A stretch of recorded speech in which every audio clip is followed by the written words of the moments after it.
जय जगन्नाथ स्वामी की जय।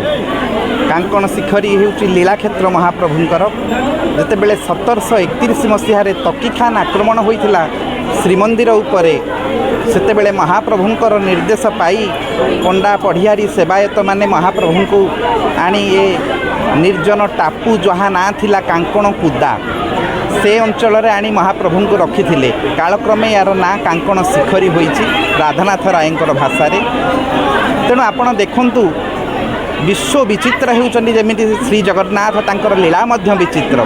कांकण शिखरी धाम रे ए जे रथयात्रा हेउची विश्व सारा हेउची स्थल भागरे किंतु एठी चिलिकार नील जलराशि मध्य रथयात्रा हेउची।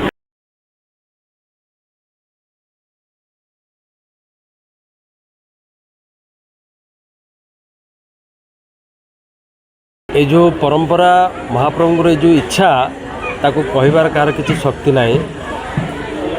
आम जदि एमती गोटे देखा आग काल में 6टी रथ हुए महाप्रभु श्रीमंदिर बाहर को गुंडीचा जावाई 6टी रथ दरकार होता।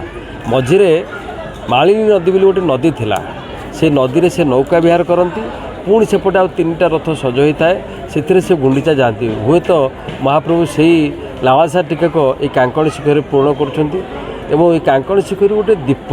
आम तो महाप्रभुंर नंदीघोष रथ चका ये पूजा करुँ जोटा गोड़ तांको रथर चक सेटा तो आम खोलिकी नहीं आसीचु तेणु आम रथ गड़ेबू केमी से जो पानी रे यही रथयात्रा आम समापन करुँ जहाँकि आज विश्व रे एक चर्चित अनन्य स्वतंत्र रथयात्रा भाव में परिगणित हो। महाप्रभुंर आज यूनिक विश्व प्रसिद्ध यूनिक जल रथयात्रा दुनिया गोटे जगह रही तो से आज बहुत भक्त आसती सकाल टे पाग खराब था बट ए पाग बढ़िया अच्छी प्रभु आशीर्वाद एवं सब सुरुखुर हो जाऊ आम अलरेडी पहंडी ठाकुर हो सारे रथ छेरा परा हम छेरा परा रथ जोड़ा हम जोड़ा समस्ते बाहर प्रभुंर जल अभियान आरंभ हम जल रथयात्रा तो आशा करुचु भले भले सब सरीज।